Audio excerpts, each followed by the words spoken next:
আমরা করব যে আজকের পর্বে তোমাদের সকলকে একরাশ প্রীতি ও শুভেচ্ছা জানিয়ে শুরু করছি আমাদের আজকের আয়োজন। তোমাদের সাথে আছি আমি তামিম আহমেদ বৃন্ত। প্রতি পর্বের মতো এই পর্বেও শুরুতেই জানিয়ে দিচ্ছি এ সপ্তাহের সংবাদ শিরোনামগুলো। ঢাকা মেডিকেল কলেজ হাসপাতালের জরুরি বিভাগের বিপরীত পাশে পাওয়া গেছে নবজাতকের লাশ, তদন্ত চলমান।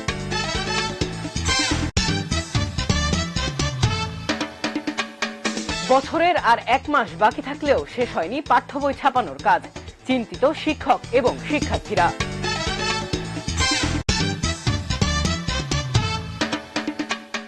গত বৃহস্পতিবার বিএম ল্যাবরেটরি স্কুলে আয়োজিত হলো বিজ্ঞান মেলা 2024। এবারে বিস্তারিত। প্রতি বছর সাধারণত জুলাই আগস্ট থেকে পাঠ্য বই ছাপার কাজ পুরোদমে শুরু হয়। এরপরও ডিসেম্বরের মধ্যে শতভাগ বই দেওয়া সম্ভব হয় না। এবার জুলাইয়ের বৈষম্য বিরোধী ছাত্র আন্দোলনে দেশের পরিস্থিতি স্বাভাবিক না থাকায় বই ছাপানোর কাজ শেষ হয়নি। এছাড়াও চলছে বই পরিমার্জন প্রক্রিয়া। এ নিয়ে শিক্ষার্থী ও শিক্ষকরা আশঙ্কা করছে পড়াশোনায় ঘাটতি হওয়ার। বিস্তারিত সিনথিয়া জান্নাতের রিপোর্টে। প্রতি বছর 1 জানুয়ারিতে সকল স্কুলে আয়োজন করা হয় বই উৎসবের। তবে এবারের বই উৎসব নিয়ে শঙ্কা সকলের মাঝে। এনসিটিবির তথ্য অনুযায়ী 2025 শিক্ষাবর্ষে প্রাথমিক, মাধ্যমিক ও উচ্চ মাধ্যমিক পর্যায়ে মোট 37 কোটি 64 লাখ পাঠ্য বই ছাপানোর উদ্যোগ নেওয়া হয়। এর মধ্যে প্রাথমিকের বই 9 কোটি 21 লাখ। নতুন বছরে নতুন বইয়ের জন্য অধীর আগ্রহে অপেক্ষা করে সকল শিক্ষার্থীরা। এছাড়াও তারা মনে করছেন সময় মতো বই হাতে না পেলে লেখাপড়ায় ঘাটতি সৃষ্টি হবে। 1 জানুয়ারিতে আমরা নতুন বই পেয়ে থাকি, কিন্তু এবার হয়তো আমাদের একটু লেট করে পাবো, আর লেট করে পেলে তো অনেক সমস্যা হতে পারে। প্রথমত পড়ালেখা পিছিয়ে যাবে, তারপর আমরা উৎসবটাও আমরা সবাই মিলে একত্রে করতে পারবো না। প্রধান শিক্ষক বলেন, সবসময় তারা ডিসেম্বরের আগেই সব শ্রেণী বই পেয়ে থাকে। তবে এবার সারা দেশে রাজনৈতিক অস্থিতিশীলতা থাকায় নতুন বই এখনো পৌঁছায়নি। এছাড়াও তারা বলছেন, সকল বই পেতে বেশি দেরি হলে শ্রেণী শিক্ষকরা পুরনো পাঠ্যক্রম অনুসারে পাঠদান অব্যাহত রাখবে। আমরা এই বছর এখন পর্যন্ত এনসিটিভি থেকে সরাসরি কোনো লিখিত নির্দেশনা বা নোটিশ পাইনি যে আমরা কবে নাগাদ বই পেতে পারি।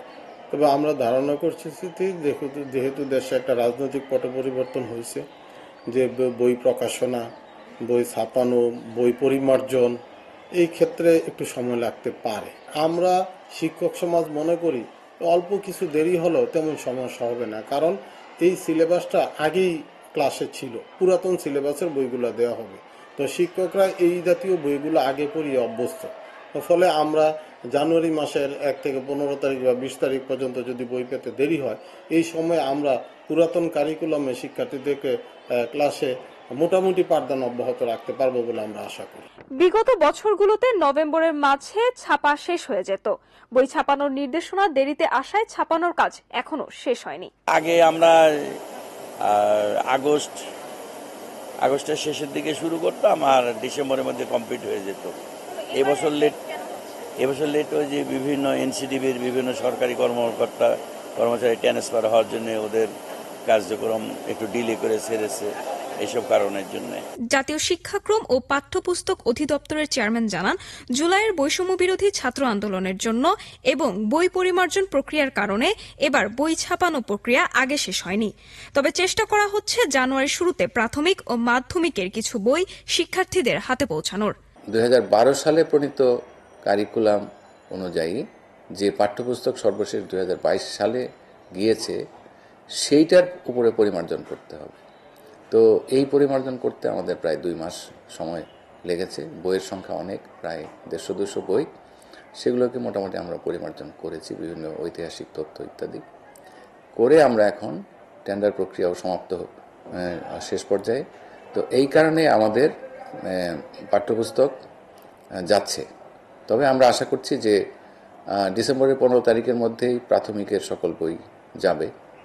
অন্যদিকে মাধ্যমিকের 5টি বই আমরা ডিসেম্বরের 20 তারিখের মধ্যে আমরা পৌঁছাবো আশা করছি। তারপরে সকল শিক্ষার্থীর জন্য বাংলা, ইংরেজি, গণিত, বিজ্ঞান, বাংলাদেশ বিশ্ব পরিচয়, এরকম বইগুলি। অন্যদিকে বাকি বইগুলো আমরা এই ডিসেম্বরের 25 তারিখের মধ্যে প্রায় 90 ভাগ বই আমরা আশা করছি মাধ্যমিকেরও দিয়ে দিব। বাকি 10 ভাগ বই আমরা জানুয়ারি মাসের প্রথম সপ্তাহের মধ্যেই আমরা দিব বলে আমাদের পরিকল্পনা।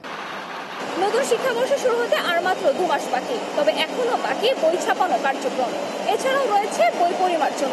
তবে শিক্ষা সংশ্লিষ্টরা বলছেন, যদি বই মুদ্রণের কাজ দ্রুত শেষ হয় তবে জানুয়ারির শুরুতেই প্রাথমিকের কিছু বই হাতে পাবে শিক্ষার্থীরা। সিনথিয়া জান্নাত, আমরা করব জয়, এটিএন বাংলা, ঢাকা। যাতায়াতের জন্য কর্মজীবী ও শিক্ষার্থীদের প্রথম পছন্দ বাস। তবে যাতায়াতের সময় প্রতিনিয়ত 94% নারী মৌখিক, শারীরিক বা অন্য কোনোভাবে যৌন হয়রানির শিকার হচ্ছেন। বিশেষজ্ঞরা বলছেন, নারী কন্যাদের চলার পথ সুগম করতে উদ্যোগ নিতে হবে, তবেই তারাও দেশের উন্নয়নে কাজ করতে পারবে। বিস্তারিত ফারিয়া আক্তারের প্রতিবেদনে।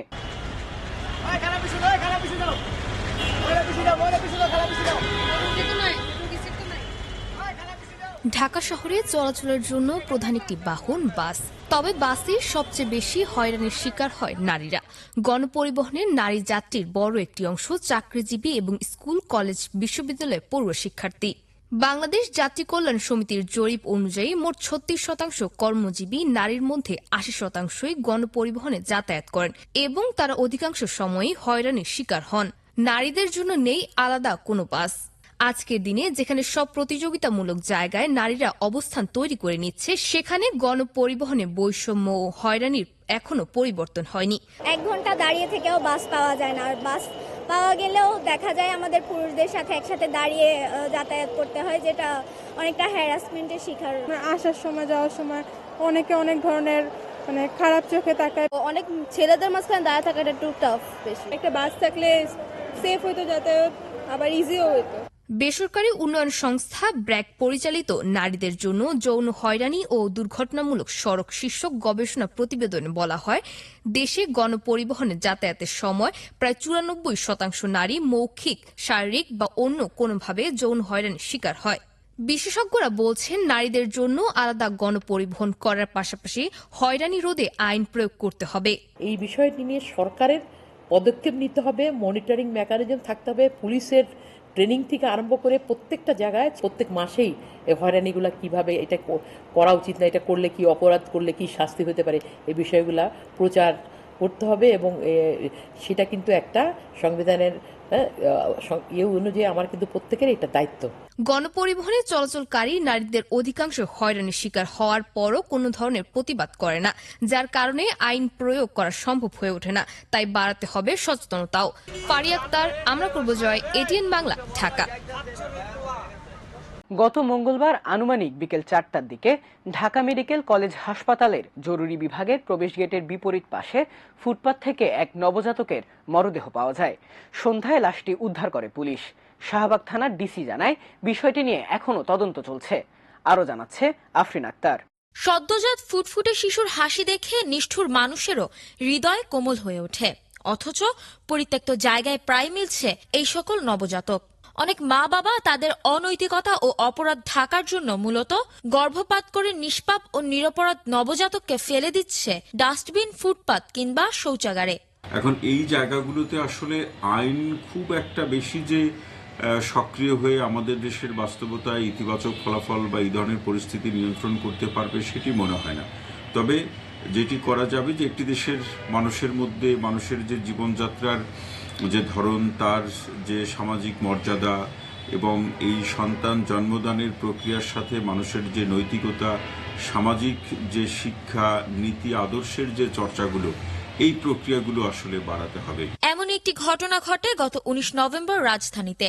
ঢাকা মেডিকেল কলেজ হাসপাতালের জরুরি বিভাগের প্রবেশ গেটের বিপরীত পাশের ফুটপাত থেকে এক নবজাতকের মরদেহ পান পুলিশ। শিশুটির বয়স আনুমানিক 1 দিন হতে পারে বলে জানা যায়।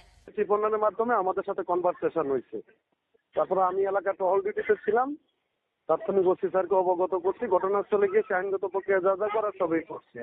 ডিএমসি এর সামনে কিছু প্রত্যক্ষদর্শীরা জানায়, আনুমানিক বেলা 4টার দিকে ফুটপাতের উপরে ময়লা আবর্জনার সামনে লোকজনের ভিড় জমে যায়। তারা গিয়ে দেখে সেখানে একটি ফুটফুটে নবজাতকের নিথর দেহ। বিকাল 4টা দেখছি বাচ্চা ওই ময়লা সাইডে পালাইছে, ময়লা সাইডে আর কি অনেক মানুষ এই জায়গা পর আইছে, আর দেখিনি, চলে গেছে। পরে একটা ছেলে ত্রিপল লাইনে ফোন দিছে, শাহবাগ থানা থেকে পুলিশ আসছে, আইসা পরে দেখলো, দেখা পরে ঢাকা মেডিকেলে নিয়ে গেছে। সমাজবিজ্ঞানীরা বলেন, সমাজে এই নবজাতকদের পরিচয় দিতে পারছে না বলে তারা ফেলে দিচ্ছে, হত্যা করছে। নীতি নৈতিকতা বহির্ভূত যে সম্পর্কের যখন পরিস্থিতিগুলো তৈরি হয় এবং সেই পরিস্থিতির ফলাফল যখন গ্রহণ করতে চায় না, তখন তারা ঝোপঝাড়ের মধ্যে ফেলে যাচ্ছে, ডাস্টবিনে ফেলে দিচ্ছে, রাস্তায় ফেলে রাখছে। মূলত মানবিক অবক্ষয়ের কারণেই ঘটছে এই সকল ঘটনা। আফরিন আক্তার, আমরা করব জয়, এটিএন বাংলা, ঢাকা। সড়ক দুর্ঘটনা থেকে শুরু করে নানান ধরনের দুর্ঘটনার শিকার হয়ে হাসপাতালের বিছানায় কাতরাচ্ছে অনেক শিশু কিশোর। রাজধানীর পঙ্গু হাসপাতালের শিশু ওয়ার্ডে গেলে দেখা মেলে এমন অসংখ্য শিশুর। বিশেষজ্ঞরা বলছেন, শিশু কিশোরদের সুরক্ষায় প্রয়োজন বাড়তি নজরদারি। বিস্তারিত মারিয়া আফরিন মাহির রিপোর্টে। নানা ধরনের দুর্ঘটনার কারণে অনেক শিশু কিশোরই এখন হাত পা ভেঙে অচল অবস্থায় পরিণত হয়েছে। জাতীয় অর্থোপেডিক হসপিটাল ও পুনর্বাসন প্রতিষ্ঠানের চিত্র এটি। সড়ক দুর্ঘটনা, গাছের ডাল থেকে পড়ে যাওয়া, বিভিন্ন দুর্ঘটনায় পতিত হয়ে এইরূপ করুণ অবস্থায় এই শিশুদের। সকালবেলা বাসের জন্য ওই পারে যাইতে হয় বাস স্ট্যান্ডে, তো রোড পার হয়ে মাঝখানে দাঁড়াইছি, তো একটা গাড়ি হঠাৎ অনেক জোরে আইসা পায়ের উপর দিয়ে উইঠা চাকা উঠছে, আর আরেকটা পায়ে পিছনে চাকা উইঠা গেছে গা। শিখছে সুপারি গাছে উঠছিলাম 12 দিন ধরে। ড্রাম ট্রাকগুলা বালুগুলা আছে ওর মধ্যে পড়ে গেছিল, পড়ে যাওয়াতেই দুইটা নখ, দুইটা ঠ্যাং, ওই যে পাতা ডাকবার হয়ে গেছে আর কি, উঠে গেছিল। হ্যাঁ দেখাচ্ছিলাম, ইয়াতে নিয়েছিলাম, কুরিয়ানে নিয়েছিলাম, জিরানি, আমরা জিরানি থেকে আসছি, কুরিয়ানে নিয়েছিলাম, ওখানে নেয় নাই, পরে এখন বলছে যে এখানে নিয়ে আসতে হবে, পঙ্গুতে নিয়ে আসতে হবে। তখন এখানে শনিবারে রাত্রে আসছে। ডাক্তার এখন দেখে বলছে, এখন দুপুরবেলা দেখছি, দেখে বলতেছে রিপোর্ট নিয়ে গেছে, এখনো রিপোর্ট আসে নাই। চিকিৎসকরা বলছেন, শিশুদের ক্ষেত্রে বিশেষ খেয়াল রাখতে হবে বাবা মাকে। শিশুরা যেন একা বাহির থেকে দূরে কিংবা সড়কে যেতে না পারে।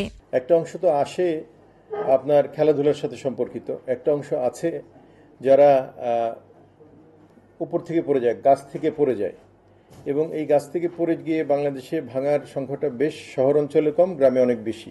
আরেকটা বড় অংশ আসে হচ্ছে অ্যাক্সিডেন্ট থেকে।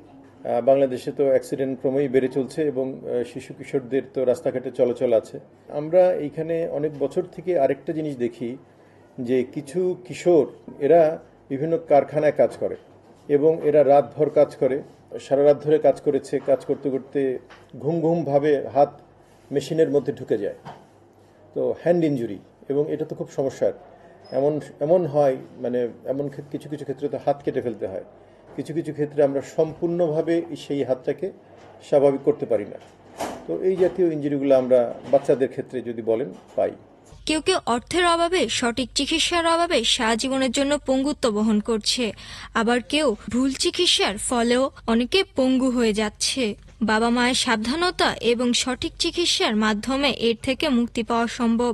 মারিয়া আফরিন মাহি, আমরা করব জয়, এটিএন বাংলা, ঢাকা। গত 21 নভেম্বর বিএম ল্যাবরেটরি স্কুলে আয়োজিত হলো বিজ্ঞান মেলা 2024। শিশুদের তৈরি নানান প্রজেক্ট প্রদর্শন করা হয় আয়োজনটিতে। ভবিষ্যতে সকল সৃজনশীল কর্মকাণ্ড শিশু কিশোরদের জীবনে সফলতা বয়ে আনবে, এমনটাই মনে করছেন সংশ্লিষ্টরা। বিস্তারিত দেখুন জামিল হাসান শান্তর প্রতিবেদনে। গত 21 নভেম্বর বৃহস্পতিবার বিয়াম ল্যাবরেটরি স্কুলে আয়োজিত হল বিজ্ঞান মেলা 2024। বিজ্ঞান ভিত্তিক নানান প্রজেক্ট প্রদর্শনীর মাধ্যমে মুখরিত ছিল পুরো আয়োজনটি।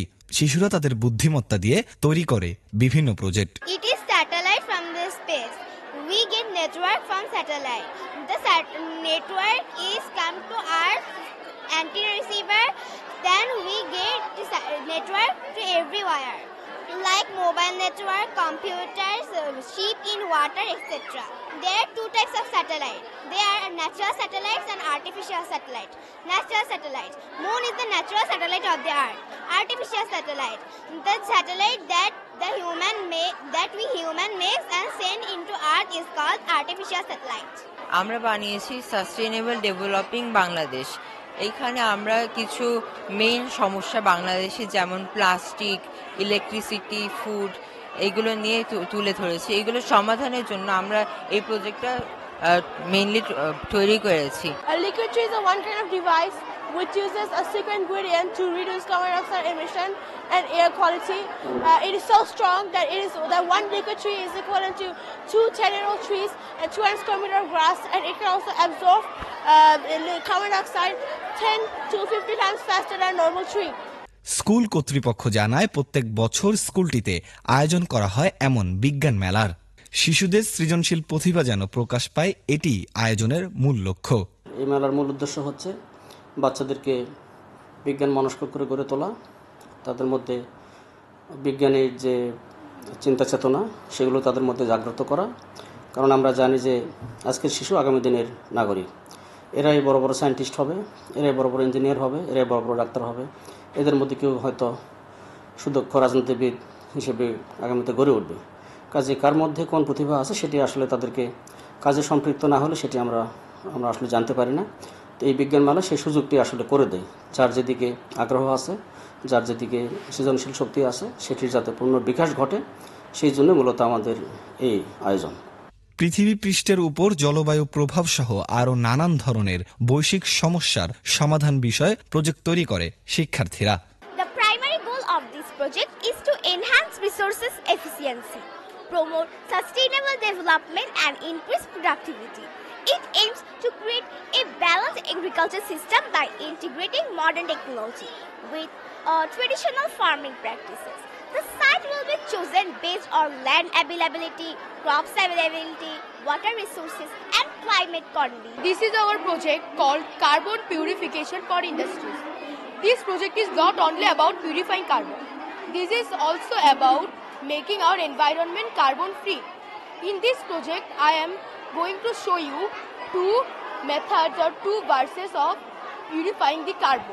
বিজ্ঞান বিষয়ক এমন প্রজেক্ট প্রদর্শনী শিক্ষার্থীদের ভবিষ্যৎ জীবনে নতুন নতুন সৃজনশীল উদ্ভাবন তৈরিতে আরো সহায়তা করবে, এমনটাই বলছেন সংশ্লিষ্টরা।